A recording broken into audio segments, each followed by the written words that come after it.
নমস্কার।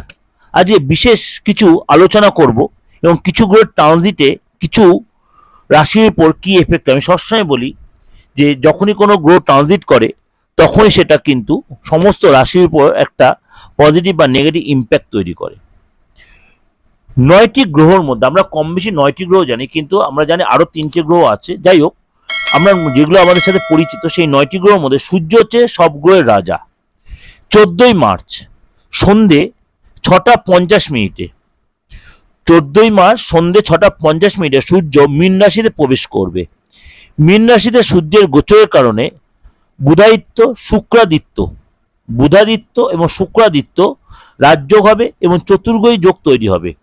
এই যোগগুলোর প্রভাবে কিছু কিছু রাশির জন্য যথেষ্ট সুসময় বয়ে আনছে। তার মধ্যে আপনার রাশি পড়ছে কিনা চলুন তাহলে জেনে নিই। আজকে বলবো প্রথম রাশি হচ্ছে বৃষ রাশি। বৃষ রাশির চতুর্থ ঘরের অধিপতি হলেন সূর্যদেব। তিনি একাদশ ঘরে গোচর করবেন। এর থেকে জাতক জাতিকারা আপনি দারুণ সুফল পাবেন, আর্থিক যারা যথেষ্ট ডেভেলপ করবে, আপনার কেরিয়ার এবং চাকরি ক্ষেত্রে আপনি সঠিক পথে এগিয়ে যাবেন।